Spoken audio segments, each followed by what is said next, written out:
Hello, hello, hello, everybody. Welcome. It's another episode of the Epic TCG show. Hope you guys are having a fantastic Friday evening, wherever you're at in the country or the world right now. I know here in the East Coast, it is 7 p.m. and down over in Cali area. Well, they're not really down. They're like sideways from me. It's like 4 o'clock in the afternoon, guys. Cheers, everybody. Hope you guys are doing great. Oh, I left somebody's picture up here from last week. Let's go ahead and snap that off. What is going on, everyone? Welcome. Oogity boogity. How are you doing, my friend? Poing. What is going on? Hopefully we'll get some more and more people will be coming in here into the stream, and things will be really stepping up and live here in a minute. Looks like everything's looking pretty smooth right now. Got everything going good. Hope you guys once again are having a great end of your week. Tonight, we've got a really epic and special guest on the show. I met this person in Hawaii, and they are a fellow content creator and influencer. And if I remember right, in Hawaii, they actually, I believe they were a Pokemon partner in Hawaii, which is a huge thing. That's a really big deal. So, you know, that means that Pokemon really respects you enough to bring you in. And again, she's an epic influencer creator. As we get going here, I'm just trying to get one thing up so I can make sure I got everything ready to go. But you'll mostly find her on Instagram and the TikTok world. She also has a YouTube channel. She's roughly around between 12 to 15,000 followers on both of those sites. And then she has her YouTube that she's currently growing. Very well done channel, by the way. I've watched a bunch of the videos. And that's one of the reasons why I actually asked this person to come on the channel. So everybody, let's give a big warm welcome. ¿Cómo está acá to Crezzelia? What are you doing? How are you doing, my friend? Oh, got the wrong camera. There we go. Hello. How are you? How are you? Hello. I'm good. How are you, my friend? Very good. Very good. Did I say it right? Did you hear it? Yes, Crezzelia. Crezzelia. But ¿Cómo did you está hear the acá? Yes. ¿Cómo está acá? Hello. I used to have a very good friend. I saw that you had a Philippine flag, right? And you're thinks you're part Filipino? Yeah, Okay. Yeah, I I'm had a full really good friend of Filipino. mine who was from the Philippines, and she used to teach me some of the Philippine words, and you know, mabute, and you know, everyone has fun with that, I guess, right? I don't know. Oh, wow. Yeah, you got the pronunciation pretty good. Nice. Poke Dubs, what's up, Dubs? Hope you're having a great one. Uh, What's up, Dubs? Dubs is another one that was with us in Hawaii. Woo! So how's your Friday been? I think I'm catching a cold, but hopefully I get over it by Monday because I have to go back to work. Oh no, that's sorry to hear that. It's that time of year, you know, fall, you kind of Yeah, it's catching like sick things, and time. right. But what else you've been up to since Worlds? What have you been up to? Ooh, I've been taking a fat break from the TCG. My last event playing competitively was in NAIC, which was like in June. So In it's New been Orleans, like right? 5 months since I played like competitive cards. But other than that, I have been playing in like pre-releases. So I just played in a Surging Sparks pre-release like last week. So that was fun. But I do need to, you know, practice because I am going to be competing at Sacramento Regionals in about a few weeks, 2 or 3 weeks from now. So, Do you yeah, I have got to anybody that you study. practice with? Usually I'll just go to leagues. So I'll go out to game shops, local game shops around here, and I'll play in like a league challenge, league cup. Those are really great to practice your deck in a competitive scene kind of way. Okay. I know. I watch Dubs a lot, and I watched him practice for Louisville regionals, and I believe I said he was going to start practicing, I guess, for another one coming up, or he's going to start playing again. But Yeah, I was just curious, like, as someone who doesn't play the game per se, I'll mess around here and there, but as someone who doesn't play the game technically, how do you get into it? Like, how did you get into Pokemon first of all? How did you walk into this realm of crazy animals and insects and all this other fun, cool stuff? Cute little creatures. So I've been playing since I was young. So I'm from the Philippines, and when I used to live there, um, it was mostly like the Game Boy. I had a Game Boy, and then I remember I had a blue one, and then I had the red version. Very vivid memory. And I would play that. I didn't know that the anime was a thing because what I remember, a lot of people played Yu-Gi-Oh! So I didn't know about TCG until I came to America. And yeah, exactly that, the Yu-Gi-Oh! And then um I started dating my boyfriend Aaron. He's another competitive TCG player, and he pretty much introduced me to Pokemon TCG. But I was already in the know of the video games. But he was like, "You should learn how to play," and I was like, "Okay." Yeah, when I And asked it, so he, yeah, well, I was saying when I asked you, like, how do you warm up? Like, how do you practice? I kind of thought you were gonna go to that route, but you didn't. You kind of skipped over him. So, like, I was gonna like, okay, okay. I did my He research. I did my bought me research. this. Thanks. He bought me a Battle Academy. I'm sure you've seen this at like Target. It's like $30.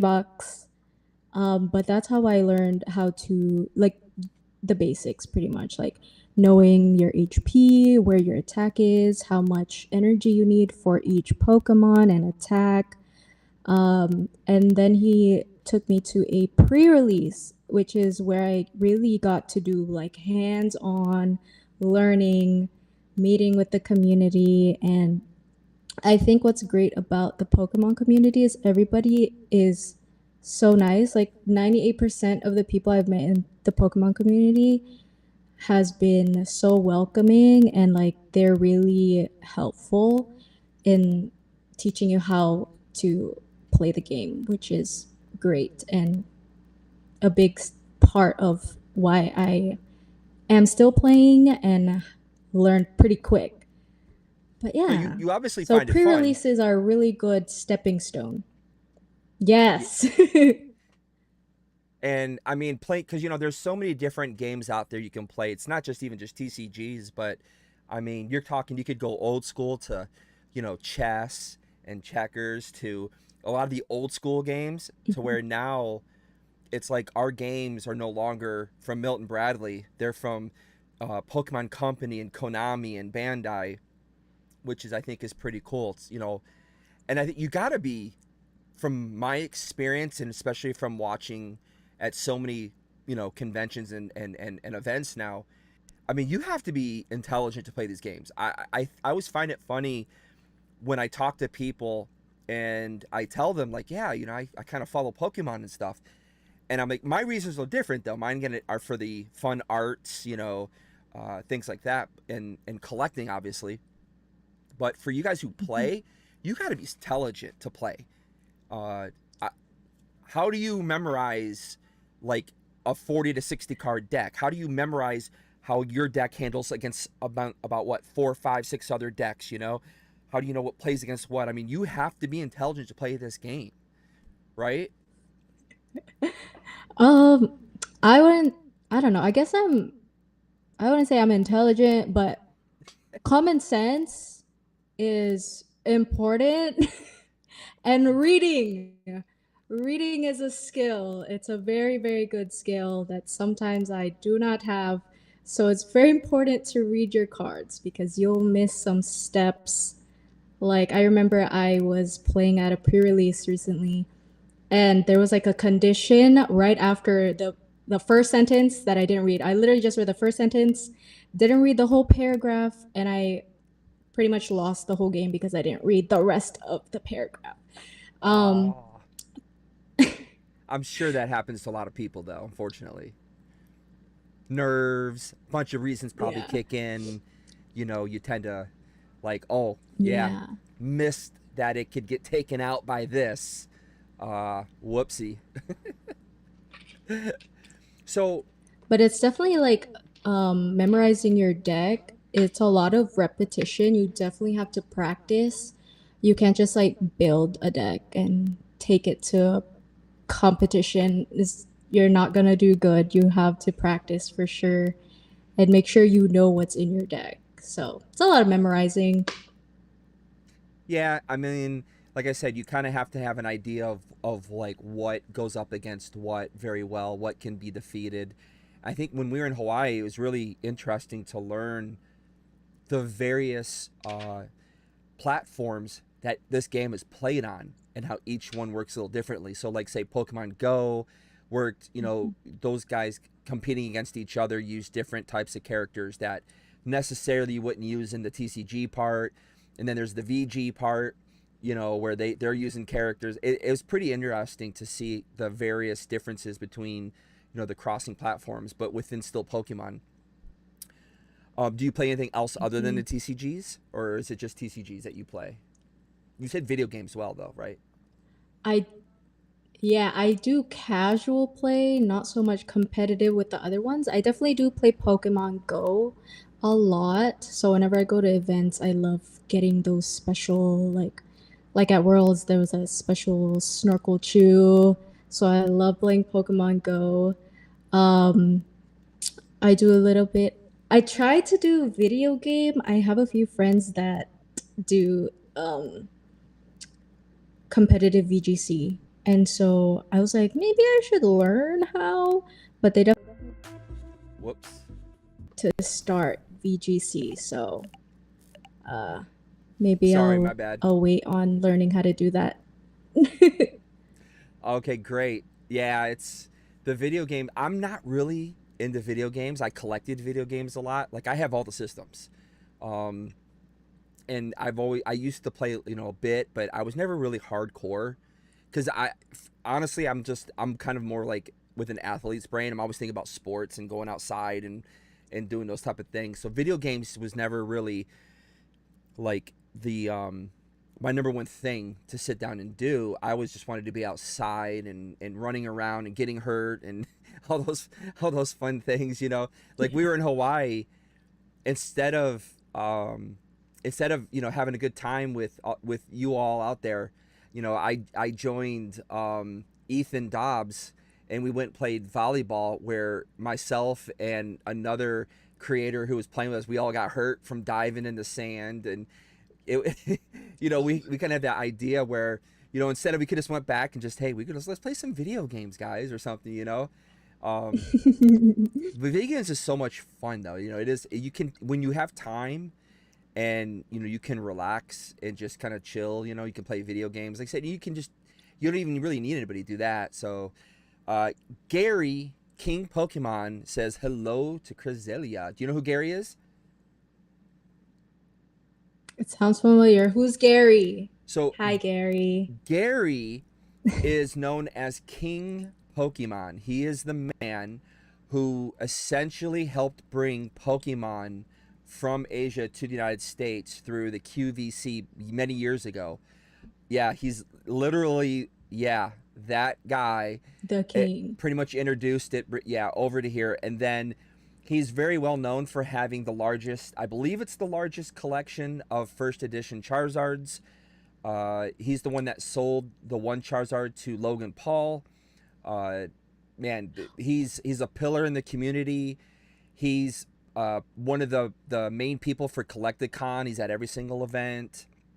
He's a very, very, very epic guy, man. He's a very nice person overall. But that's who that is. You ever hear the show Pawn Stars? The TV show?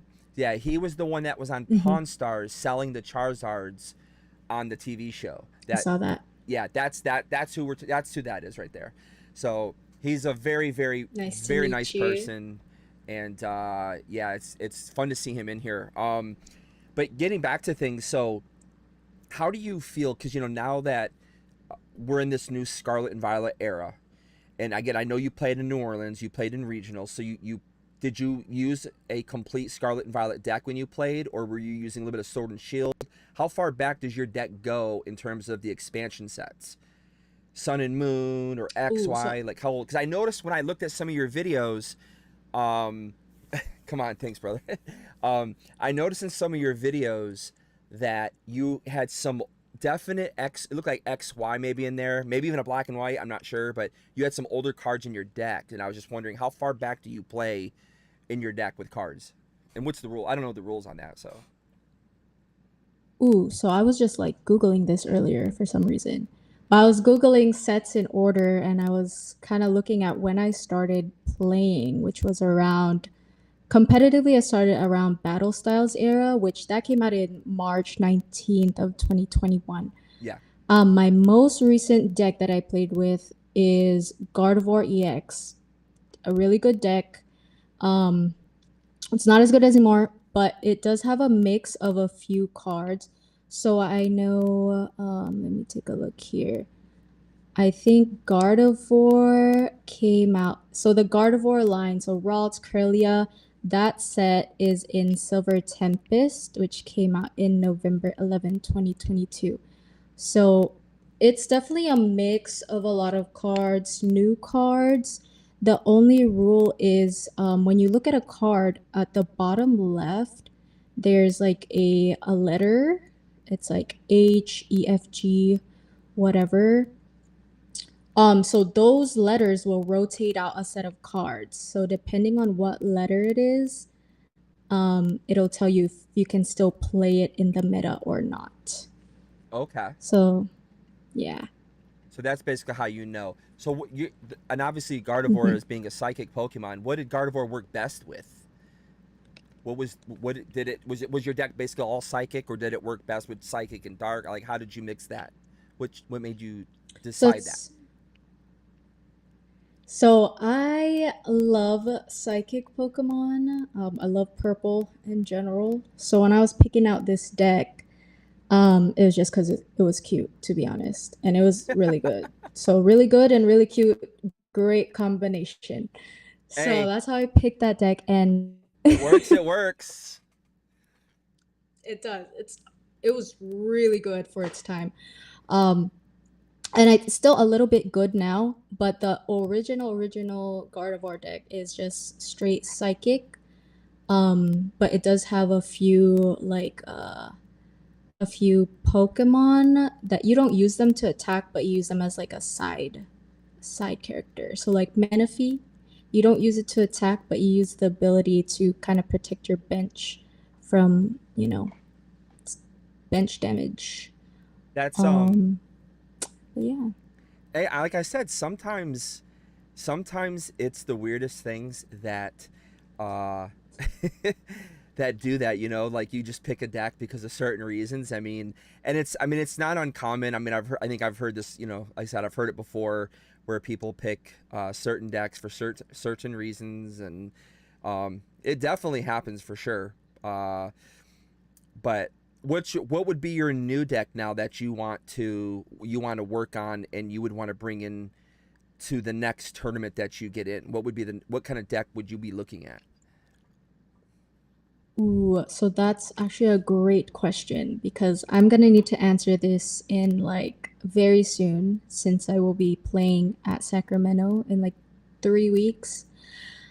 So what I like to do when I pick out new decks is I like to go on limitlesstcg.com. So that is a great deck to see, great website to see what decks are good and relevant right now. So what I do, I don't know if I could show my screen, but basically there's like a tab of tournaments and it shows me right now like the most recent tournament was in Dansk. I don't know where that is. Don's It's like in Russia. Poland. Donsk Russia or Donsk Poland. Yeah, Poland. So that was the most recent um, regional big event. So what I like to do, I like to look at the US, and the most recent US event was Louisville, Kentucky, and it shows me the first place, second place, up to like the 100th place deck. And the first place deck is Raging Bull Ogre Pawn. So I kind of like to just check what kind of cards are in that deck, see if I like the synergy, and it also depends on what kind of player you are. There's different types of players like you.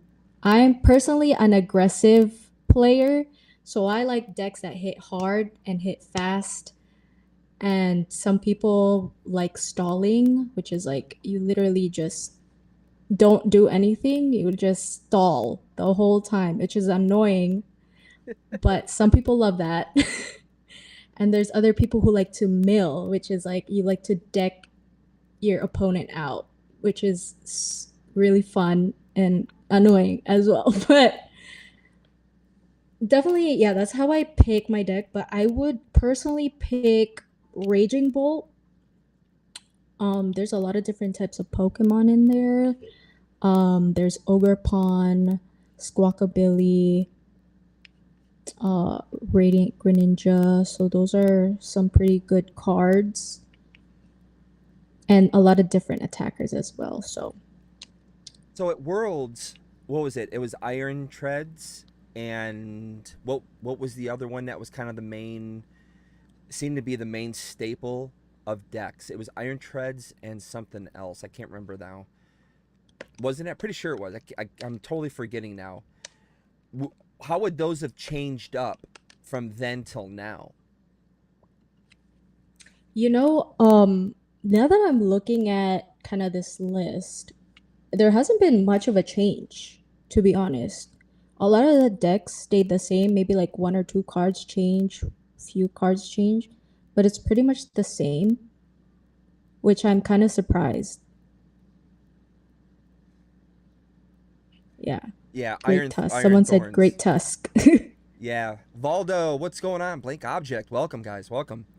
Yeah, I was with the new Surging Sparks and with some of the terrors that are coming out. Um, where do you think have you had a chance at all? Because I know you got to open, right? You got to pre-open a little bit of Surging Sparks. I did open a booster box recently. Um, Was I there have it anything right that you here saw that actually. stood out to you that might be like, this would really be a banger card to use in a deck, or maybe to build a deck around? Would you choose Pikachu to make a deck with?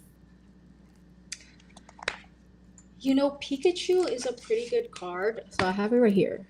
Here we go, guys. This is the Showing Pikachu it card. off. There we go. Let's go. Let's go. So the attack is 300, and you need three different types of energy. So you need a grass energy, a lightning energy, and a metal energy, which is a lot of different energies. But I know there's some Pokemons that can help you accelerate those different kinds of energy to the Pikachu. Um, it's definitely a tricky Pokemon, but I think it would be Whoops. fun if you're if you're that adventurous. I would try it out. I don't remember what deck it would go in, but I was looking at this Scovillain one, which I think is so fun. If I can get it out. But it looks like this. So Scovillain EX. So Okay. this boy is 2 fire energy costs. And this attack does 70 more damage for each damage counter on this Pokemon. So it's 10 plus, and then it'll do 70 more damage depending on how many damage counters you have on this Scovillain. So there's like I forget who was saying it, but Tricky Jim is a really good guy. He talks about decks and the meta a lot. So I was watching one of his videos. He was talking about this card and how you could put like magma basin, so you could add over here, and then basically you can hit for a lot, like max 300 or something, or just a lot. Like imagine, I can't do the math right now, guys. Don't ask me. I don't That's know how to math. Yeah, Tricky Jim is one of the well-known um, players of the game, and I think he's also hosting the Pokemon Road Trip show too. It's been a while. Hey Gary, thank you so much for that. I appreciate that, my friend. Thank you. Yeah, again, this is episode 3 with Crezzelia, guys. Introducing again our guest for this evening. Again, fellow content creator, influencer, and TCG player in the Pokemon world. You have a great night, Gary. I appreciate it. Thank you. Bye, Garrett. So again, we're talking right now. We're pretty much talking gameplay because I think this is one of her strong points. Again, she's a strong gamer, but there's also other aspects to her. Like she is a an influencer and content creator. Where like why or how do you formulate your content and why do you do your content the way you do it? And what's your biggest platform? Is it TikTok, Instagram? I'd say TikTok. That's where I kind of started my content creating journey. But as for content, I do a lot. I when I started, I did a lot of pack openings. And you can find a lot of pack opening content creators like everywhere, so I kind of wanted to differentiate myself. And so I there's still a lot of people that do this, but you kind of list out your deck list. And I find that a lot of people enjoy that because then they can copy your deck list and try it out themselves and play with it. And then you kind of make that connection with them, which is really cool. So that's what I like to do. Um, right now, I do like a mix of that pack openings, a lot of pack openings lately because I just have been taking a break with competitive TCG and a lot of like product openings nowadays. But hopefully, I promise I will get back to those deck lists, guys. It was really fun. But yeah, so I kind of just, I just get a lot of inspiration from other influencers and content creators. Yeah, it's kind of it. It's important. I mean, it's important to kind of look around to see what other people are doing. I think because it opens up ideas. Just like me Hmm. with video editing and shooting and things that I do, that's I'm very specific to. I get I get brain freeze. I get mental block and stump and I and then what a great thing is to watch other creators and influencers. You get inspiration from them. You get inspired and motivated and it helps sometimes break through mental blocks or maybe just lack of motivation sometimes. Like we were talking before we went on the air, I was telling you that after Hawaii I just put so much effort and work into my video and wanting to make such a great video that I literally kind of just drained myself for the past couple months. Yeah. Hard to get back into that. What was talking Hmm. about Hawaii? This was your first Worlds. It's my second. All you this is your second. What was the first one you went to? My first one was last year, was Japan. So you got to go to Yokohama. How was that? Yes, I did. It was awesome because my boyfriend Aaron, he qualified to compete at the World Championships, which is like a dream. Yeah. So they had lowered the requirement, which is like championship points. You're supposed to like compete throughout the year, like the season, in Mm-hmm. like league cups, challenges, regionals, and acquire a certain amount of points to get invited to the World Championships. And so for Japan, it was only like 350, which is low compared to getting your invite to Hawaii last year, which was like 600. So it was like half. So that was the first time that I really got into like competitive playing. And so that when my boyfriend got the his invite, it was like amazing because Japan is where it all started, right? That's where Pokemon, the birth of Pokemon. So being able to go there as like my first worlds was just incredible. That is so epic. I was so disappointed I couldn't make it out. Whether I would have been invited or not, I wanted to go so badly. I Japan's like second home to me. I love Japan. Uh, like So you said, good. it's the Mecca. It's Mecca. What I mean, Hmm. you know. So I've told this story before. I'll tell it again just in case anyone who might be new listening. But back in 2019, I took my family over to Japan. I have 3 kids, and we took them there and did this big 2-week trip. and my kids were already into Pokemon. They got into Pokemon in 2015 is when they got back into Pokemon, and that got me back into it too. And when we went to Japan, I mean, we were just so like, you're just entrenched in everything you can imagine Pokemon. And I'm a huge Pokemon Go player. That is the one thing I do play often. Ooh, yeah. And my kids and I, we were just like, from Kyoto to what was it, Osaka to Tokyo, all the different Pokemon centers. And so when you were in Japan last year, did you get to visit all the different Pokemon centers when you were there?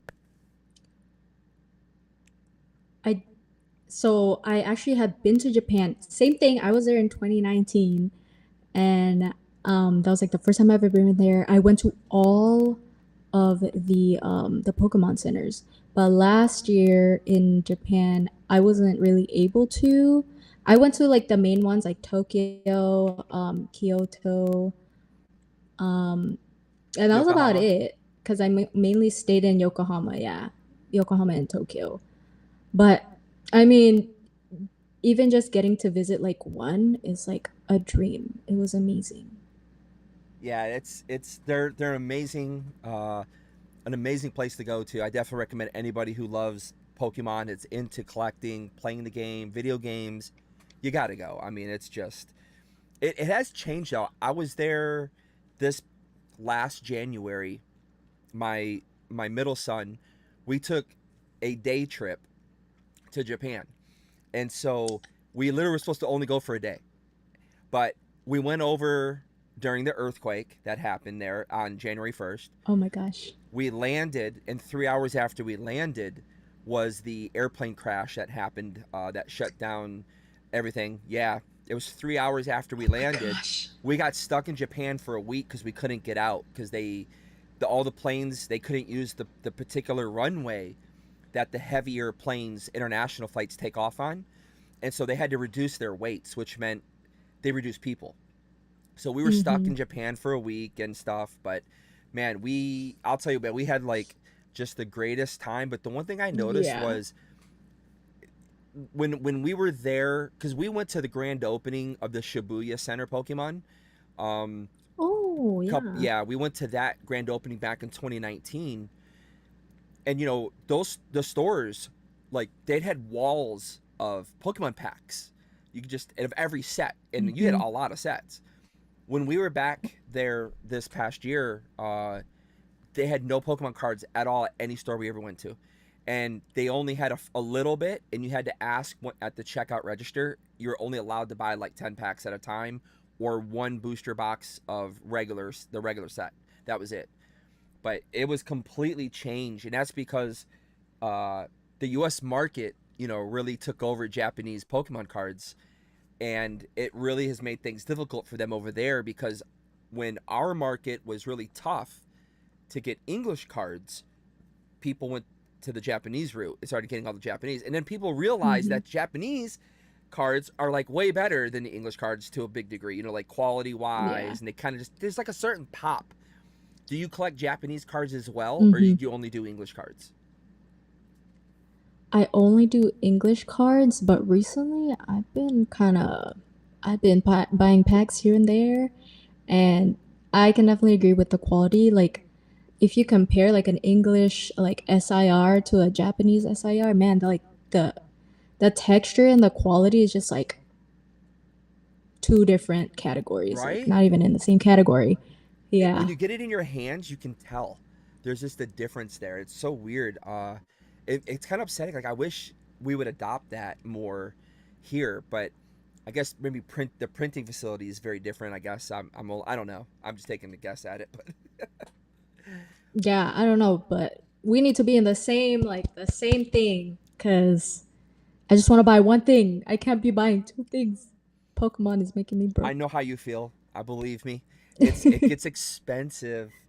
Gets expensive trying to collect all these different sets, and then you're talking about different Oh languages and things yeah. like that. But I try to fit it in, especially because the Japanese, it's $35 for a booster box. Now you get a lot less cards, It's but cheap. it's cheap. you can buy, and the thing is, you get like guaranteed hits in those booster boxes, where it's pretty Mm-hmm. good. So, yeah, I really like the Japanese myself a lot more. Absolutely crazy. But what's your so you're are you planning on attending? Well, let's continue with Worlds. So, how was your Worlds experience in Hawaii this year? So I'm actually from Hawaii. I used to live there. So I was born in the Philippines. I moved to Hawaii when I was about like 8 or 9 years old, and I've lived there ever since. And then I moved to California in like 22, and so I always go back to Hawaii like every year. I try to at least. And um, one day I just got an email from the Pokemon company, and they were like, "Hey, how would you like to go to Hawaii Worlds as a Pokemon creator?" And I was like, "Hell yeah!" And it was amazing because being able to go back to home, to the home island, and attend the Pokemon World Championships, the biggest like Pokemon celebration of the year, was incredible. I got to meet so many amazing creators from the island, which I have like never seen these people in my life.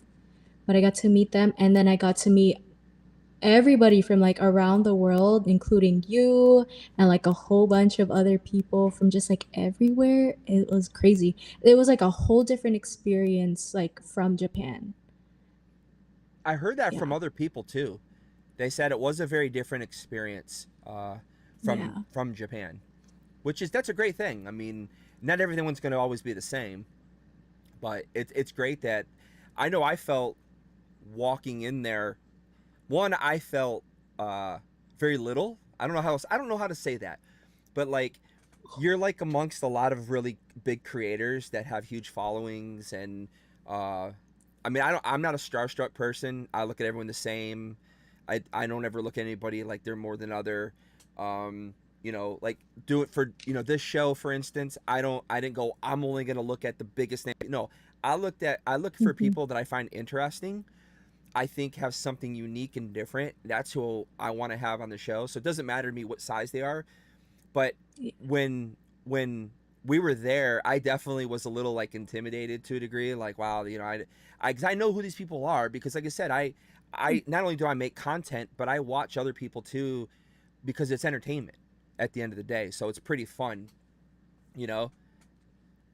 How did you feel? I You know, I definitely feel the same as you. I felt like kind of like, oh my gosh, like why am I here?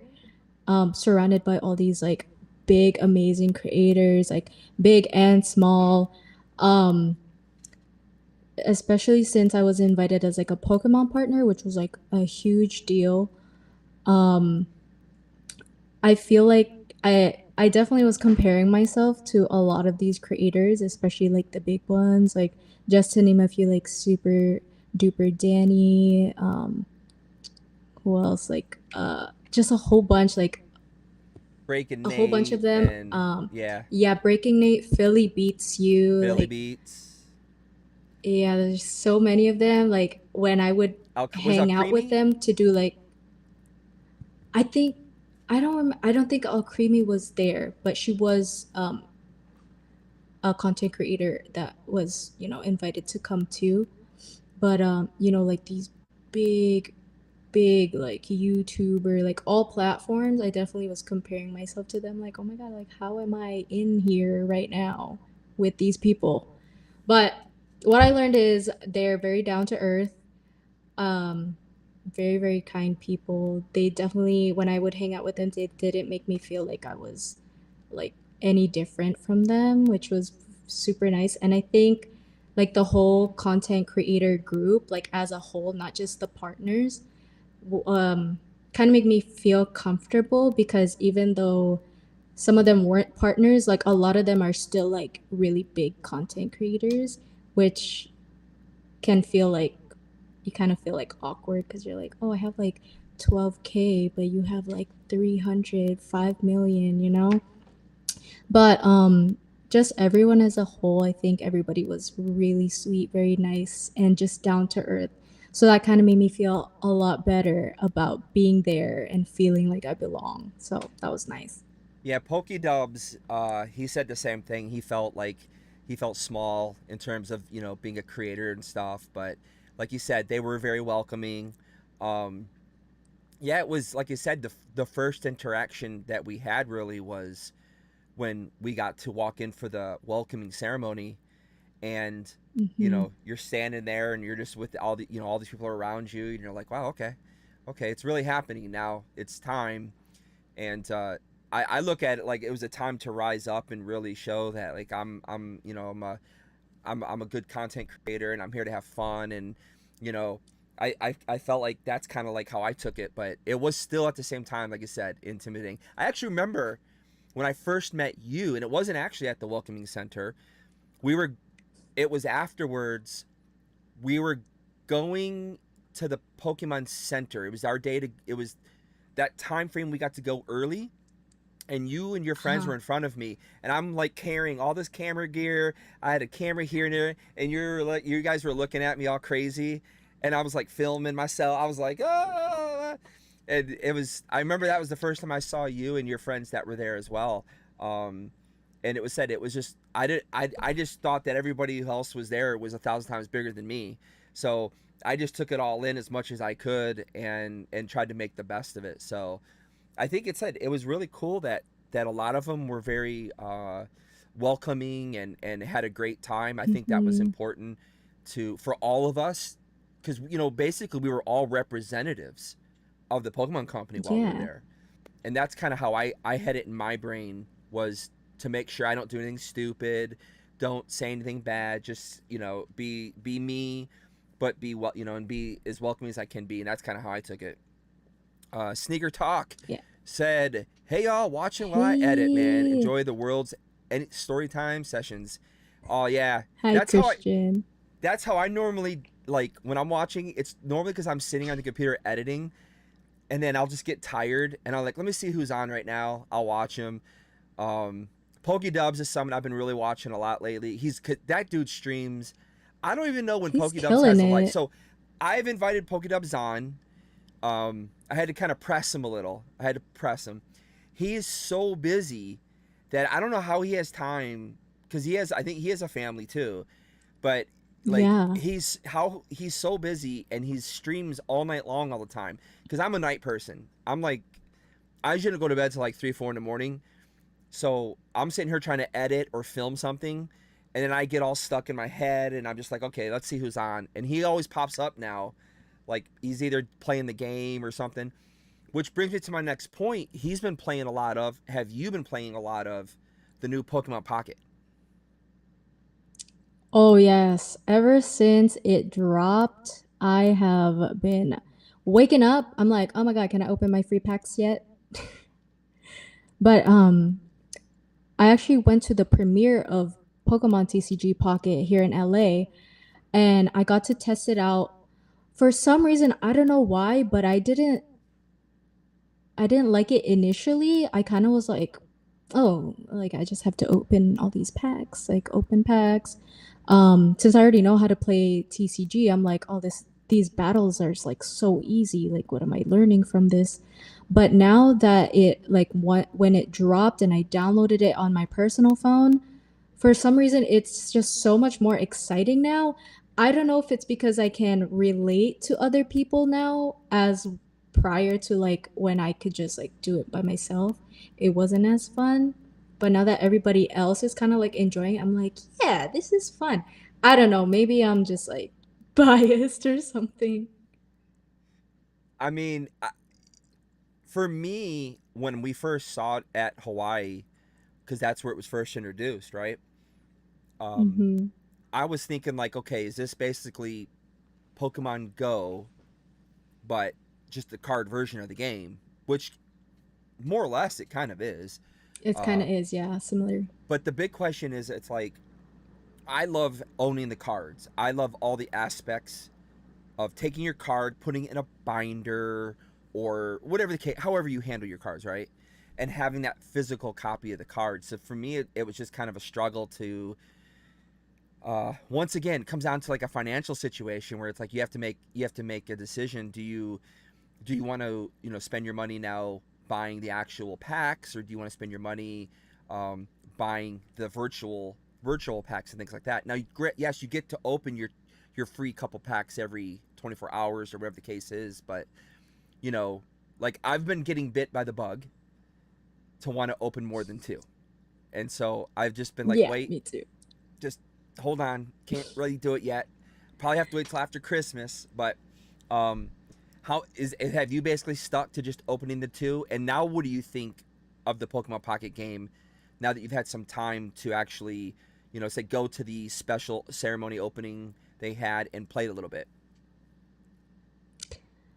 Now I definitely just using all of my hourglasses, which is what you need to open more packs. So I'm just like I'm spending those hourglasses until I run out, and I just want to keep opening packs.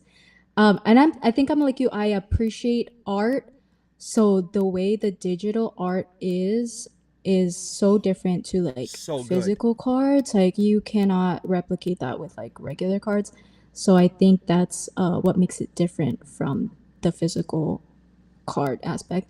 But I don't know, it just looks so good. I wish that they would print some of these artworks, like the Sabrina card. That Yeah. one's so good.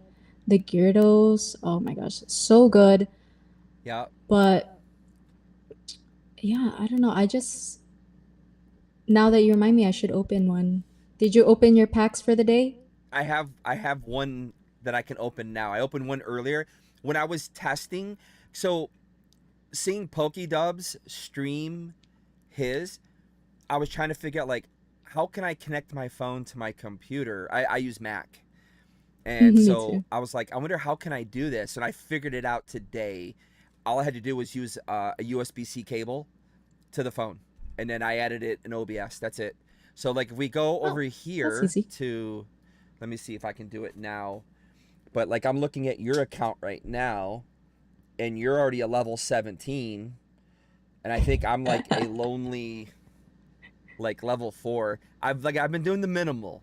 I'm not gonna lie, I've been doing the It's okay. minimal. But let's go over, and there we go. Oh, I'm not gonna lie, I'm a little addicted. I'm a little okay. Why is there a giant black screen on there though? If I've already closed it off. That's so weird. Oh, I know what that is. Okay, that's the Firefox screen. Sorry, I'm like trying to figure out like why is that like that. um, but can you see? You can see that. Yeah, you got to start somewhere for sure, Dubs. But here we go.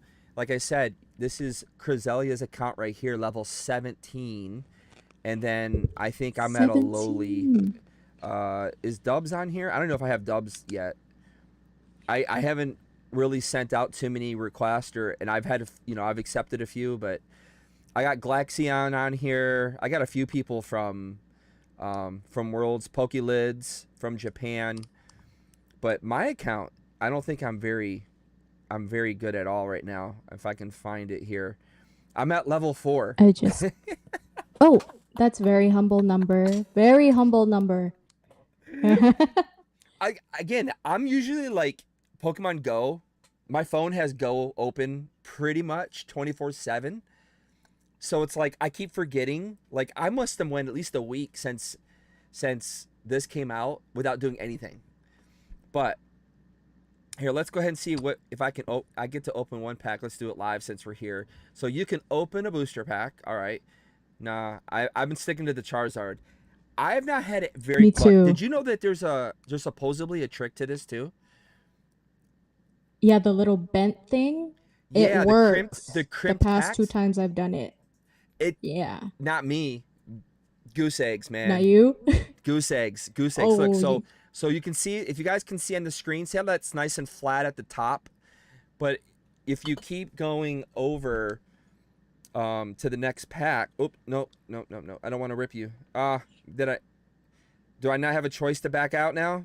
Uh-oh. Nope. oh, you can't I gotta back open it. out. Okay, gotta open it. It never worked for me. Dub says it never worked for him as well. All right. So I guess I didn't get anything, right? Because it turned it backwards. That was my first. That was the end card. So yeah. See, What did you get? if you flip the pack backwards, it'll start with the last card, the hit card. So I learned to don't do that as well if you don't want to see what it is, unless you want to see what your hit card is first. So my hit card was the brushes, right? I think it was. Wait, that was that the hit card? Yeah, that was the hit card. That was in the last spot. So, but yeah, that's basically what I get for there.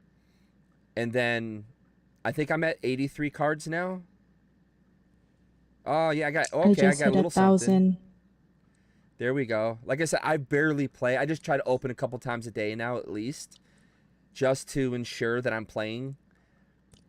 So 80. Congrats. I have had poor luck. Like I think I got this one, which I really love. Look at it. Yeah, you're right. Look at the artwork on this. On a So good. card. That would be so dope on a card. I mean, Oh, you got the Go Bat? I still don't have that one. That was really good. yeah, It's and so cute. that's from basically that is from my favorite artist in Pokemon, which is Tomikazu Komiya. I actually that's my favorite artist. Um but yeah, it's like the artworks are so dope on this. I just got the Wheezing the other day. I think it was yesterday, or the day before I got the Wheezing, which is again, look at that artwork on a card. That is so sick. Absolutely love So that. good. I think my best one really was the Charmander.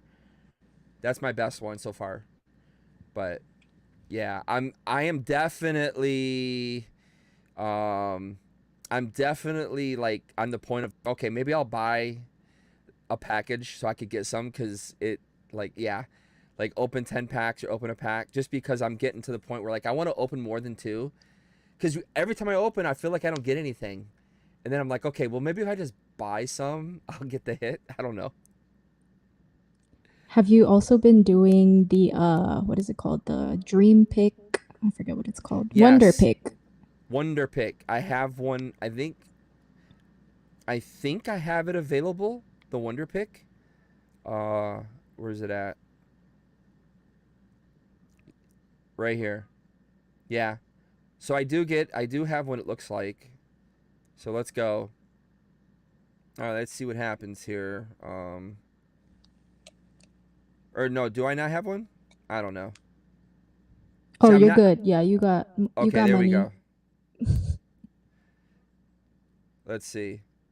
Nope, did not get it. Hey, W Taste and Artist. Definitely Sneaker Talk. Favorite artist, Kamiya all the way. Do the missions and stuff and the battles. You can farm Hourglass easy and auto battle while doing other stuff. Okay, I'll definitely be doing that then. I'll definitely do that. Auto battle. They know the Yeah, hacks. I have looked at. I have like solo battled. I think I've done one or two solo battles. Just so I can like figure that out. But yeah, I haven't played a whole lot of this game. Like I said, mostly I'm all day long like Pokemon Go, Pokemon Go. But it's I mean it's super fun. I mean, you know, again, I'm getting more and more into it a little bit as Hmm. I go. So I'll continue getting more with it as we go on. So I don't know. So basically now what are your plans now that we're ending 2024 here pretty soon? What are your plans for Oh 2025? my gosh. I cannot believe it's already November and then it's going to be December next month. That's actually insane. This year went by so fast. I feel like I did too much Pokemon this year, and that's not a bad thing. No. I probably will do more next year. I'm definitely excited for Worlds next year because it's in California, and it's gonna be just a drive away down the street over there. Um, but as for content creating, I think I'm definitely gonna try and do a lot more competitive stuff again. I feel like I really slowed down this year. Um, I don't know, editing is like my number one enemy.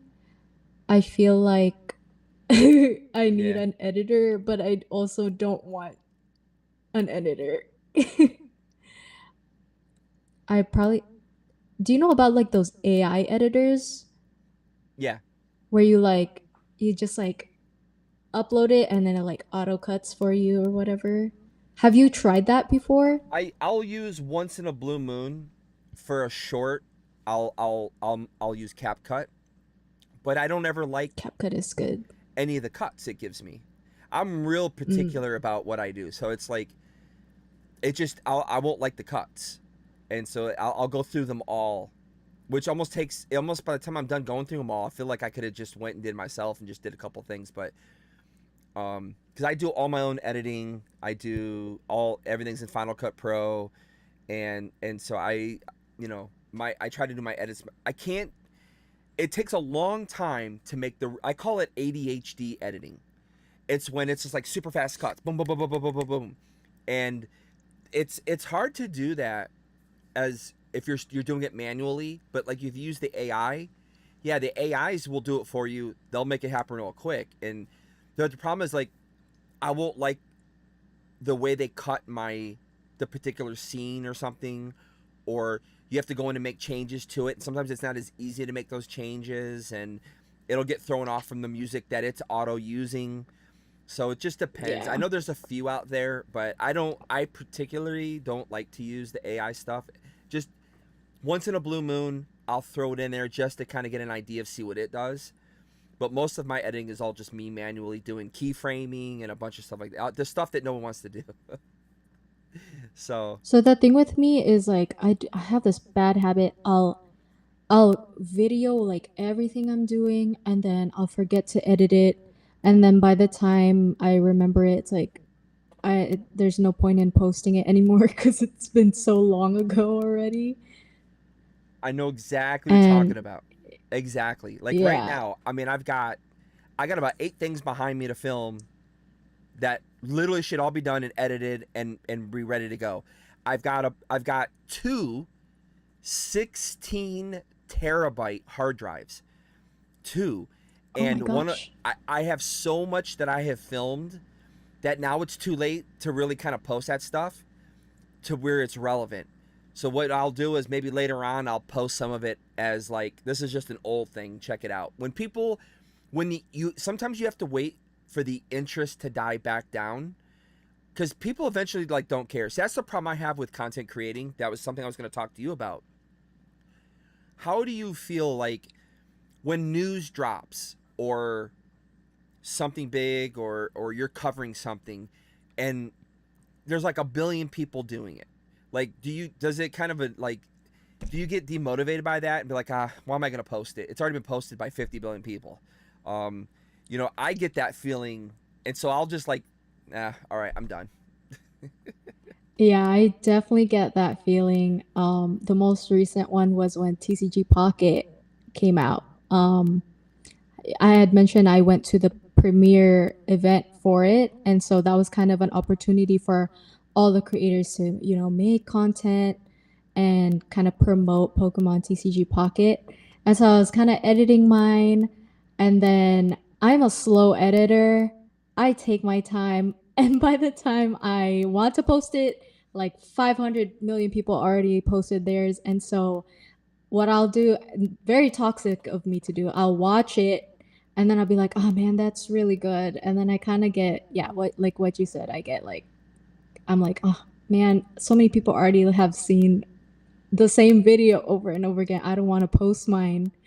But I don't know. It's definitely like a in your head thing. You definitely should just post it.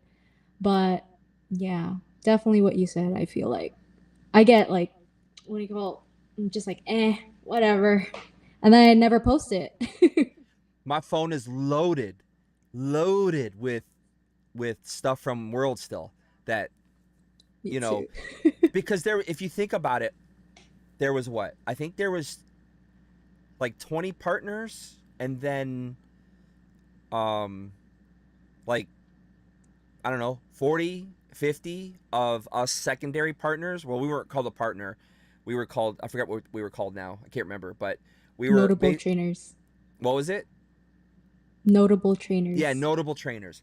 So there was like 40 of us. So if you think about it, 60 people who all are making content and just, you know, throwing it at the system, where it's like, I almost sometimes, like I said, I just felt like if you, I always say like Ricky Bobby from Talladega Nights. I don't know if you know that movie, but if you ain't first, you're last.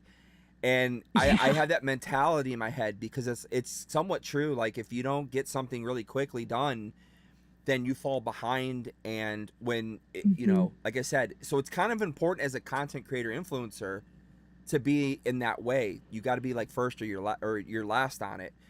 And so if you're going to be last, what I've figured out is if I just take a little time off from it and let everything like calm down and kind of like let people forget a little bit, then later on you can repost it and people will watch it again because they're remembering back now, like, oh yeah, that was pretty cool, I remember when that happened. Or you get the new people who never really saw it because, you know, like I said, the way YouTube works, it'll push all that stuff off to the back burner for a lot of people, and Hmm. it won't be seen again unless you physically were to manually go look for it. But that's the two ways that I kind of handle it. So if I can't get it out right away, then I'll hold on to it for a bit and kind of start leaking it out a little bit. So like I just got my, like I told you before, I just got my Surging Sparks ETBs, but Hmm. there's already countless videos. I mean, Lee, all the partner people who got sent their stuff. You know, there's a bunch of, there, a lot of it's already been opened, and then you have the people who own LGSs or they have distributor access and buy product early. They've all gotten their stuff already, so it's already like been out there. So by the time you get your stuff, it's almost so oversaturated. And then I notice that the videos don't do very well. It's because everyone already seen it. They already know every card. They've seen every pool. They know it's just like, yeah, we already seen that. It's, you know, it's time for something different. So that's like a constant battle, I think, a lot of times with influencers and stuff. So the key is, how do you separate yourself from doing that? And like you were talking earlier, you try to make doing something different. You know, do a little bit Hmm. different, put your stamp on it where it says Crezzelia, this is her video. Nobody else made one like it. I love what she does. And I think that's really important as a content creator influencer, is to try and figure out how do you do that. You know what I mean? So Hmm. that's a constant fight. I think we all work with. Like Sneaker Talk is saying, you know, editing is definitely an art. It's, you know, it's got a very high ceiling to it. Yeah. I, like he says, creating templates. I create everything myself. Oh, I lost her. I lost her. Hold on one second, guys. We lost Crezzelia here. But as I was saying, yeah, I mean, oh, there we go. Show and stream. We're back. Hey. There we go. You're like, check it out. I gotta go. um, but yeah, it's like you just, you know, you figure those things out over time. So, but I watched. I've been, since I asked you to come on. I mean, I've binged watched so many of your TikToks and your Oh my Instagrams, and gosh. you know, I think it's important to. I was already watching some of your stuff beforehand, but knowing you were coming on, I just wanted to kind of like, let's really get in and see really what a lot of her stuff is about. So I thought that was, again, you make great content. I personally, as Thank crazy you. man said, I personally like your YouTube content better. I personally like vlogs better. Oh, So for yeah. me, like, I was more enamored by your vlogs on YouTube than the quick stuff that you had on your TikTok or your Instagram. Um, but that's the difference though. I like long form content more than I kind of like short. Hmm. Short is kind of cool once in a while, but I like to watch and people tell stories about what's going on, and that's one thing I love about vlogs. So your vlogs, to me, I love them a lot more than I kind of liked your shorter form content. But you definitely have your stamp on your stuff, which is a good thing. So I definitely like longer forms. Like when I started TikTok, it's TikTok is like a short form platform, but when I would make my content, they're like 3 minutes long, like 2, 3 minutes long, which is not short at all. And so that's why I find YouTube a lot more easier because then I could express myself a little bit more. And that's what makes you kind of different from the rest, like when you express yourself, which is hard to do when you're a short format creator, unless you have like, I don't know, a special type of niche.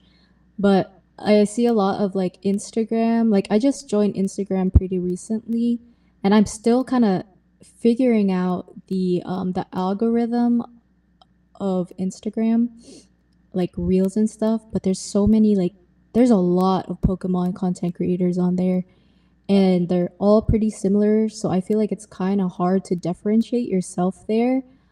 But it's still a really fun platform. Like I love watching everybody on there, but personally, like I don't know how to differentiate myself on there. That's why I do like when I watch my YouTube videos, I find it a lot more enjoyable because I get to express myself a little bit more. That Yeah, makes sense. it's Yeah. that I think that's kind of more where the art comes from, and the content creating, uh, more than anything. I feel like nowadays I kind of feel like TikTok and Instagram are more like you're just a giant ad read, like you're just constantly looking to, uh, just push a product or do something, which is what a lot of people are doing Mm-hmm. nowadays. It's almost to that point where it gets a little troublesome. But one of my favorite people that I also got to meet from Hawaii, there was three others. There was Serotonin and her sister Evie Illusions. Mm-hmm. I happily admit it. I was kind of tied to them at the hip the whole time we were there, because we, it, her costumes, her cosplays were just so So good. absolutely epic. I kept like, I couldn't not film her.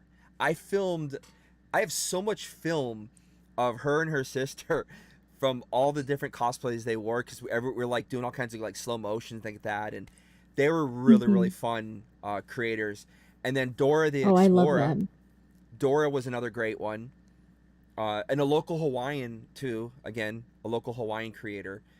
She was really fun too to also make content, with while we were there. And I don't know. I think she might have been. I don't know if she was a partner or not, but I know a lot of the local Hawaiians that were there. I think were considered partners, weren't they? Um, I'm not sure. I think they were notable creators. I think so. Yeah. Were they notable Because I too? didn't really see them at the like because there's like separate activities sometimes for the partners, but Yeah, I didn't see it them was. there. Yeah, we had separate stuff going on. Yeah, Yeah, but it wasn't a lot of separate stuff. Most of the time it was just like one or two things that were yeah. separate, but for the most part everything was pretty much the same, which was a lot more fun actually because I Did you liked hanging collab out with with like anybody when you Sarah. were there? Hmm. uh I like wanted to, but again, I felt kind of like out of place. I was like, I feel like I shouldn't. I did a lot of collabs with a lot of just notable trainers. I I just felt went in. intimidated just a little bit. I went in with this huge plan. I had all these notes, um, of things I was gonna do, and when I saw all the other content creators doing exactly what I had written, like these are thoughts I had in my head. I didn't look at the finding some other places, and I saw people doing it when we like had our own little room, our own space Mhm. to get away from things, right? And Yeah. everybody was using that space to do videos and stuff, and I was like, oh man, they're all doing that stuff already. I don't want to ask them because they just did it for them, and then this person just did it for them, and I was like, oh my gosh, this is like, oh, it's kind of like going into what I wanted to do. But I think I Hmm. ended up only collabing with, outside of the Evolutions and her sister. I only collaborated with, I think, was Dora the Explorer. She was the only one that I did a video collaboration with. Other than I that, saw. Yeah. I was just like pretty much on my own, just shooting everywhere I went. I also did do something with Faye Meta too, and that just was Oh yeah. that was spontaneous. That was just, we were going down the escalator, and I was like, the sun was coming through, and it hit her, and I went, oh, let's shoot this thing. She's like, yeah, let's do it. So I ran down in front of her real quick and started shooting, and that literally all happened in the matter of 20 seconds. That little video I shot of her, like 20 seconds. That was it. Just coming down that Sometimes the escalator. spontaneous ones are like the best stuff. So fun, man. So fun. But yeah, I was kind of like, I kind of wish I would have did a lot more creations. And then I did a giant list of like Pokemon trivia. I wrote down like all this giant like trivia questions. Like, I mean, Oh, there's a that would have been lot, so tons of fun. trivia questions. And I saw Super Duper Danny doing it. And again, I just went, no, like, oh, I can't ask, like, when can I do it? Yeah, it was such a weird like thing. But again, that's what happens when you Yeah. get like 60, 70 content creators in one spot, all Oh vying to man, I make. felt like there was like over 100 of us. I'm not even gonna lie. There's got to be over 100 I really think there of was just the North only, America. I want to say there was like 20 partners. I could be wrong in that number, but I think there was like 20 partners, maybe 30. And to be honest with you, they invited a lot of other people, but who showed up? It was only like another 30 to 40 notable trainer people. It wasn't that I feel many. like that group photo of us, that seemed like a lot of people. Nah, it's really not. It was Really? actually, It felt yeah. so many. I think if I you was like, count that group dang, there's a photo, lot we're of around us. 50, 60 people. That's it. Yeah. 50? I'm gonna count it tonight. But it's funny though, because like I said, in my Pokemon Worlds video that I did, I actually added it into my video. I put the Spider-Man meme when everybody's like, they're like pointing at each Funny. other, because that's how I felt. Like, it just was like one of those weird feelings, I guess. I don't know. I don't know. But for 2025, what, like, is your goal to try and make Worlds as a content creator influencer or as a player? What would be your preferable goal there? Ooh. I would say competitive players off of the table for this season. You're behind on points. Only I am behind in points. And also the requirement to be to get invited as a player is like off the charts.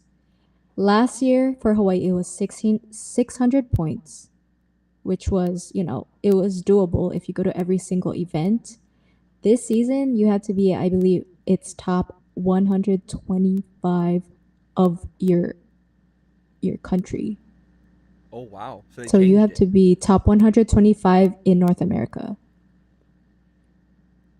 Someone Wow. correct me, but I'm pretty sure that is the bar this season. That is the bar. Why do you So think they it's way changed too that? high for me. There has been like, if I don't know if you're on Twitter or X, but Pokemon Twitter is there's a lot of debates that go on there about Pokemon creators, Pokemon um competitor people. So I think there was like a whole discourse about like every time Worlds comes around, there's always like a, oh my gosh, like these creators got to go into the Pokemon Center first, when there's like the competitors should be going into the Pokemon Center first, because you know how it always like sells out, like things get like sold out really fast. Yeah. So I think there's a lot of like debate about like who should be celebrating Pokemon Worlds. Should it be, is Pokemon Worlds a celebration of the best players, or is it a celebration of Pokemon? Ah, that's interesting. I did not hear about this or even What know is your about that. answer? Oh really? Yeah, so there's a lot of like I'm discourse as about as that. as as because I'm a former professional athlete, so the way I look at everything is like Mm-hmm. the top of the top make it, and that's just how I was raised. Mm-hmm. So for me, I would say it really should be the top of the top make it to the finals, and the finals is Worlds. Um, you Mm-hmm. know, that's why when this was my first Worlds I ever attended, and I was so blown away when we walked in to that space, that convention center, how big It really was. I wasn't expecting that many people. It's huge. That was a lot of. That's a lot of players. A lot of players. Now, granted, like I said, I know they had cross So many. platforms, video games, Pokemon Go, the TCG, Mm-hmm. Mm-hmm. and then of course they had the kids area too. But the TCG was huge. I mean, the amount of tables and the amount of It's people. a lot. Yeah. See, it seemed to Yeah. me like that was, you know, a lot of people invited to come play, and but I guess it seems to work out though, because they were able to find a champion within the two, well, technically 3-day period. So Mm-hmm. And I yeah. think there was another thing where people were like, "Oh, I think it might be too easy to get a world's invite." Because I think for Japan it was only like 350 points, which is super easy to get to if you like play your heart out and like play your best. You can definitely reach 350 points. But I think at that time like people are like, "Oh man, there's like two like why is it so easy to get your world's invite?" Cuz if you go to every single regional, you definitely can get your world's invite. So it's basically like paying to play is what people were saying. Like if you can afford to go to every single event and compete and get the minimum points, you can earn your world's invite. So people are like, is it pay to play or are you like talented? Or is it a skill? So that's a lot of Well, you debate gotta that show. people are Yeah, saying. you kind of. I mean, you gotta show up, and as much as it sucks, you do definitely gotta show up. I mean, it's. I would have to say that with the amount of money involved and the everything that's involved, it definitely feels like uh, a tour, right? Where you're going to play all these places, and Mm-hmm. it's a big deal. I mean, there's a lot involved on it, so I could totally understand from that aspect where like, hey, you got to show up if you want to be a part of this. We're just not taking some scrub who sits at home and maybe played one Yeah, tournament and you know did well. Now they're like, yeah, I'm going to Worlds. Like I can kind of mm-hmm. understand that because, like I Exactly. said, coming from the sports world, you don't make it unless you go through the gauntlet. And Yeah, it's the same thing. Yeah, you exactly. got to pay. I mean, you know, same thing from right now. It's I kind of get what they're saying. Yeah, Mm-hmm. costs a lot of money. It I mean, my friends, I've been invited to go to both. I've been invited to go to Baltimore, and I was invited to go to Louisville by not Pokemon as friends who wanted me to go. And I was like, I can't go, man. I can't afford it. I just got back from Hawaii. First of all, like, yeah, the amount of Yeah, money it's spent there, expensive. I can't go. And so I can understand. Like I said, it's you got to have some money to play at the end of the day. So, but that's pretty much like I said, everything in anything you do. To be the best, it takes a lot. And Worlds Yeah. again. What is the winning paycheck, like 50K, I Oh, think. like 50K, yeah, I think That's 50K. That's a lot. pretty good That's money. a lot of money. Yeah. I mean, does it pay? Mm, I don't know about their, and then they're all sponsored. A lot of them are sponsored. So, yeah, a lot of them are sponsored. you know, The is there best of the best are their travel sponsored. costs could be paid, their, whatever costs are paid. So, but no, I totally get it though, for sure. But Yeah, I can see both sides for sure. Like it Worlds being a celebration of the best, of course, and also a celebration for Pokemon. So it can be both, I yes, think. yes. Well, Japan was probably a little bit different. I would imagine they must have lowered it just because, um, for anybody that has not been to Japan, typically it's a very expensive place to go to. It's not So an expensive. inexpensive place to go to. However, right now the U.S. dollar makes it extremely good to go to. In fact, like I said, I've been going to Japan for 20 years, and now is the best time I have ever seen to go to Japan because we flipped it. Right now, Oh yeah, right now like is this money month. wise, money wise, it's flipped because you used to always lose money going to Japan, but now the U.S. dollar is so strong against the Japanese yen, and it's only because the Japanese yen has really fallen. We actually make out now. And I never experienced that in all the years I went to Japan until this year. We were getting we were getting $1.40 yen, or 140 yen for every $1. So it used to be we would for 1 yen we would have to give $1.30 to $1.50 US for 1 yen. Now it's flipped. So now $1 gets you gets you 150 yen. I've never seen it like that. We always lost money going to Japan, but now it's the opposite. So yeah, if you have the means to go to Japan, I'd say do it now before Japan fixes its economy and gets back, because it's going to get to the point where it's going to come even with the US dollar again, and it's probably going to go over us again like it used to be for years. Yeah, I mean, Ooh, I might just book a trip. Helen, you tonight. gotta go. You got to. You definitely got Oh to. my gosh, yeah. Everybody went to Japan like last month or like 2 months ago. I got like the most biggest FOMO. I was like, I want to go back so bad. Hey, So yeah, you know maybe Kay it's Berry time Kim? to go. Yes, Did you see I her? saw her Oh, stuff. oh I my saw her God! luggage, and I said, "How much?" She just did. I messaged her and I was like, I can't watch your stories anymore. You're killing me. You're killing me. I mean, she literally did like the most epic Pokemon tour you could do. She went to the Osaka Pokemon Center. I don't think she went to Kyoto. I couldn't tell, but and I didn't ask her, but I know she went to the Osaka one, which is the new one. That's the Celebi one. hmm Spot like they all the Pokemon centers, for people who don't know, are like they have like their mascot, and Osaka hmm just redid theirs, and it's the Celebi now, and it's super cool. And So cute. I just saw her like buying the huge, like 3 huge suitcases, and I mean, she like, did she win the lottery or something? What in the world? I mean, she brought home so I much cool know. stuff. I'm like, dang. Dude, she had I know so much cool Aura stuff, man. Lore. That was pretty Do you know crazy though. Lauren?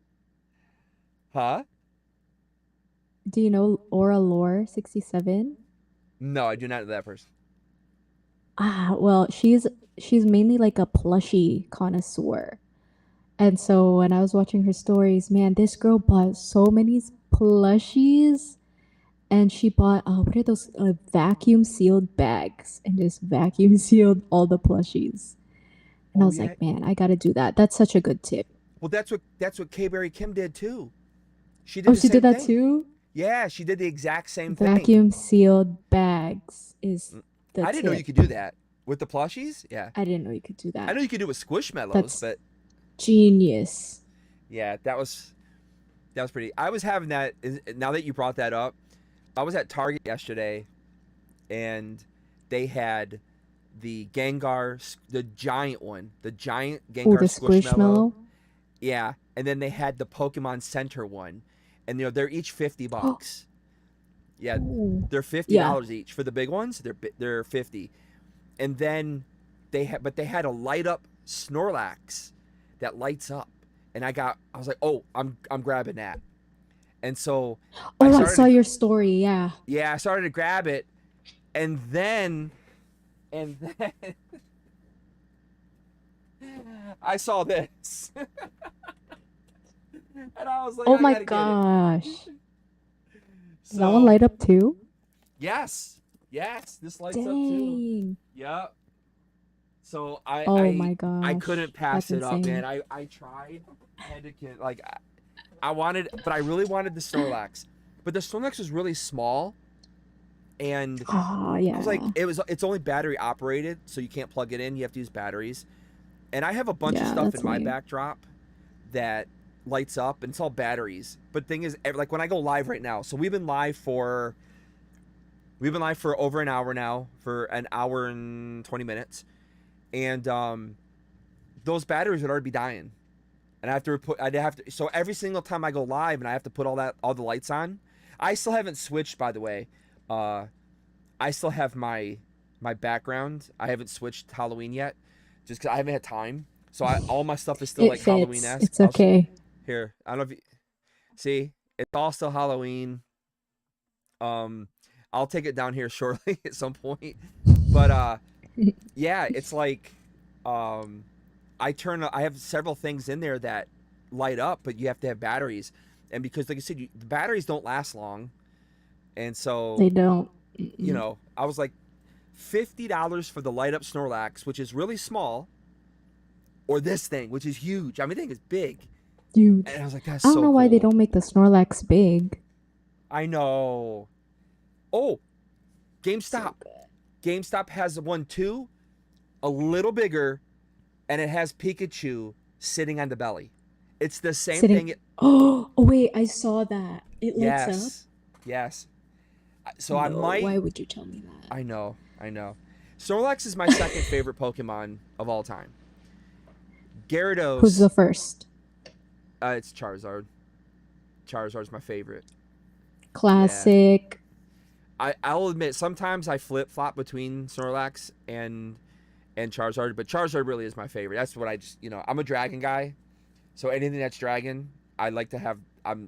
Anything that's dragon. It's like I'm big on Yu-Gi-Oh, Blue Eyes White Dragon, Slifer. Anything that's dragons I really love. So we went to Hong Kong years ago. I bought all this dragon stuff, Chinese dragons, really cool arts and stuff like that, and I love that. So for me, I have it as first, even though people want to say he's not a dragon. I don't care what anybody says. Charizard's a dragon. Okay, screw you all. He's a dragon. But He's anyways, a lizard. He's a dragon lizard. He's a dragon lizard. But yeah, Snorlax is right up there. I actually almost went to Japan. I don't know if you remember, but like, I don't know. Man, time's flying by fast. I'm now that I'm thinking how fast time's flying by. Do you remember when they had in Japan for Pokemon Go, they had the Snorlax event where they had Snorlaxes popping up everywhere in Japan? Do you remember that at all? Is that when he had like a vest or something, like a jacket? No, is that coming up soon? That one I think you're talking about. Yeah, I think that's coming up soon. This was like 2020. Oh, okay, right. Yeah, this was like 2020 or something.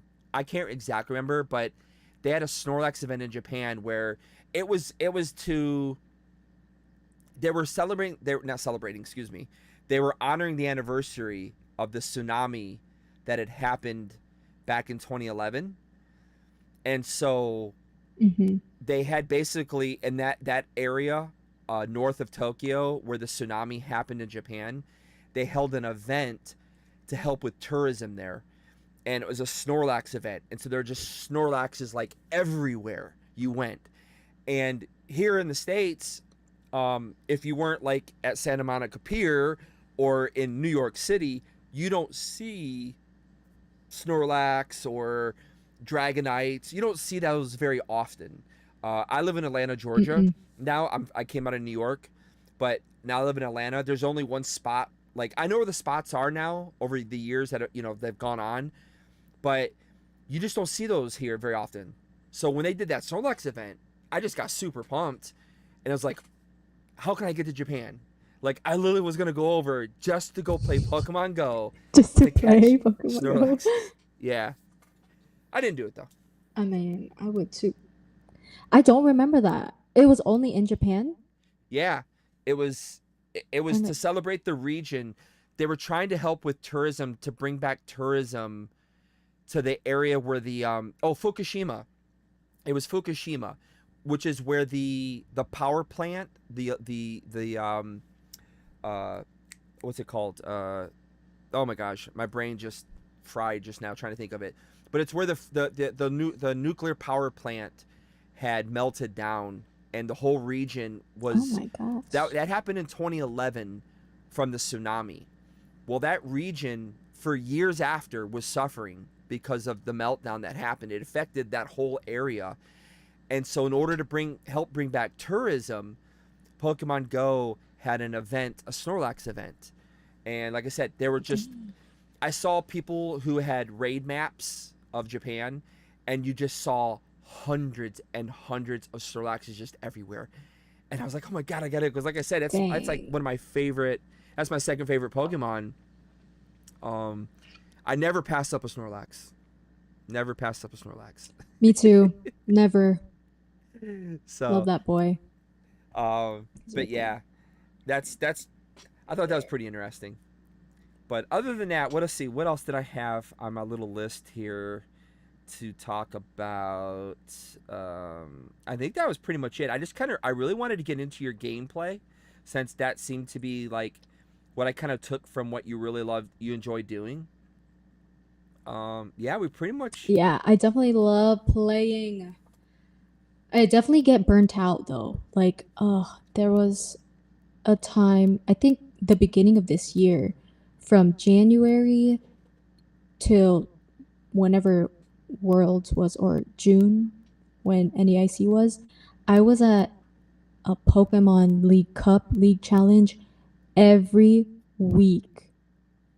Like, I would be playing Pokemon like two, three, 4 times a week. Oh my gosh. It was a lot of fun, but it drained me and my wallet. So yeah. I need to recover the rest of the year here so I can do it again next year. Yeah, it can definitely be draining for sure. So one Yeah. last thing. So what's your most prized card that you have in your collection? Oh my gosh, I have to go get it. Uh-oh. And you're gonna love this one. You're gonna love this one too. All I right, gotta go go ahead. find it. Hold on. And we can see your backdrop. You have a nice collection too back there. Yeah, she's got a, if you can look back there, she's got a really, really nice collection in the background. Let's see. Oh yeah. Very, very epic. I like it. Yeah, she's got a very nice collection of sealed, she's got a sealed collection going on. Yeah, I see a few things back there. Oh, her lights just changed colors. We're always gets her stuff back on. So we're admiring your backdrop in the back. We're looking at the sealed collection back here. Oh, So very nice sealed collection, yeah. Lots of it's epicness. very hard to keep those sealed. I'm I tempted to rip one open every day. I know exactly how you feel. Yeah, All right. this one The especially booster looking boxes especially. at. Yeah. All right, are you ready for this? Yes. You're gonna Let's love check it this out. card too. All right, let's flip it over. Here we go. Ready? Oh, One, it's two, ungraded. three. Hey, let's go.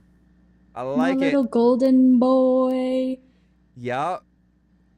I remember. Most prized card. Yes. That was my big chase card from the set. You got to get Me it too. graded. Me You too. got to get it graded. No, I don't know why, but I'm scared because have this fear where if I send it out, it's gonna get lost in the mail and then it's just gone forever. You're Or like right. someone steals it or something. You're literally right. You're located where PSA is. It should be fine, but yeah, you are in LA though, right? So I don't know if I trust LA. Yeah. I don't. I have I my sent packages stolen like once a month. I sent my did I ever did when we were I don't know, when we were in Hawaii, did I give you one of my custom cards that I had made? I can't remember I if I don't think gave you one or not. so. I had No. so I had custom cards made up of Hawaii, and I brought them with me to give away to people, but I don't think I gave away too many because I forgot to do it because there's Yeah. just so much going on. I mean, I'm happy to send you one if you really want one, but it Yeah, send me one. yeah, it in the card, I basically, like I said, I wanted it to be really special. So I put my top 10 favorite Pokemon. I hid them on my shirt. Remember like the Hawaii shirts that everybody always wears, a Hawaii shirt, right? So Yeah. I made it a Yeah, Hawaii the shirt, Aloha shirt. but I put my top 10 favorite Pokemon on it, and you know, I had Snorlax on there and stuff. So, and I had Snorlax on the beach, chilling on the beach and stuff. But that was like, I had to make sure that I had Snorlax represent on that card. That was like my most important thing. Charizard, Snorlax, and I'm also known for flying a drone where I go places. If you guys remember, Yeah, were you there when I flew the drone? We took the photo. I was. Yeah, so I got scared. I was I like, had the oh. drone. Yeah, I had the drone in the picture of the card too. So, but not, you know, it's not my favorite. I mean, probably my favorite artwork, but I needed to get the card redone because it was a last minute thing, and so it wasn't quite done right. But it would have been nice if I could have got it done right though. But yeah, you're right next to PSA though. Yeah. You could easily get it graded. I'm not a big grader either. Don't get me wrong. I don't like. Yeah. I'm a big collector, but I don't grade a lot. But that is definitely when I would grade for sure. That's your baby. You gotta have that one. It's a great one. You're right. You're right. I should, but it just looks good in a top loader. Did you play it, or is it mint condition? It's pulled right out of the pack, straight into the sleeve and the top loader. And you know what's funny is a lot of people didn't Triple like that sleeved. set. Yeah, it wasn't a very popular one, but it had a lot of good cards that came from this. I think it's Chilling Rain. Yeah, A lot of good competitive cards. Well, they called it Chilling Pain for a lot of people. But yeah, Chilling Pain because it was hard to pull things. I got the Snorlax. I pulled the Snorlax 3 times from that set. But this gold one? Yeah, the gold one. I pulled it 3 times. But You're lying. I have that kind of luck where I'll do that, and then I'll have no luck for about 5 or 6, 7 sets in a row where I can't ever pull the card I want. So I was really, really fortunate that I pulled it. It was like Charizard. I got Champion's Path. I pulled the big Charizard out of that one 4 times. I pulled it. The shiny Zard? Yeah. No, not the black, not the other one. The what was it? Was it the VMAX? Might have been Is it the VMAX. rainbow? Or the rain? No, I can't remember which one it was now. It was. In fact, here I can look it up real quick. It was because the shiny Zard actually had a hard time pulling the Charizard V. I had a very difficult time pulling that one, but I was able to pull the. Yeah, you're right. I think it was the rainbow Zard. I was able to pull the rainbow Zard like 4 times, but dang. But it's weird like that. It happens for me like that. I'll have a set where I can do something really nice, and then I'll go a long time where I won't ever pull the good card, the good chase card. There's always like one really good chase card in every set that I kind of really want, right? I think that is for most people. It seems to be the same. So, but listen, I'm gonna let you go. We've been an hour and a half. I know I said an hour, I think, but you know, I always tell people if we're unless someone wants to go, they can go. Otherwise, we'll just we'll just chill out for a while. Yeah, Clumped Luck, Poing, Clumped Luck. Clump Luck. Yeah, I saw Ian was in here, last week's guest. Like I said, I did figure out the problem. I don't know if Ian is still in here listening, but I did figure out the problem with Streamlabs, why our stream kept crashing. Apparently, I unclicked something in security and privacy on my computer, and so that was forcing Streamlabs to continue to close. I don't know. I changed it. Now, look, we've had no problems this stream. So, and for you don't, if you don't know, my stream is called. I don't know if you've seen this, but let me show you. Oh, hold on. I gotta turn this camera. Let me turn my top camera on real quick, so you can see. But my stream, I call it the dumpster fire, mainly because that's my playmat. So that I designed. Can you see it? So, yeah, so my playmat, I got my Snorlax on here. This is a big giant dumpster fire because So cute. My half the time my streams don't go to plan. There's always like an issue with my streams. So this is my this is basically my identity. However, I got a new computer that pretty much fixed all those issues now. So I used to use the iMac 27-inch, which is like a giant screen and it's a computer all in one. Mm, Well, those weren't made to stream. They were made for yeah, editing. they're not. Yeah. So I got the new silicone and now everything works good. So, but I'm still a dumpster What's the fire. silicone? So that's the Is that a computer? processor. It's the processor. Apple switched its computer Oh, processor and they use what's called silicone.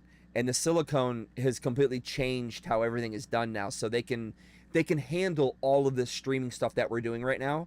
So I've got all these different windows up. Like I could never have like these windows up before. It would just crash yeah. the computer. Now I can have all the windows up. I can play, I can come over here. I can go to guest 2. I can have this running, or I could pull up Firefox, or I could pull up a site. We could be watching something.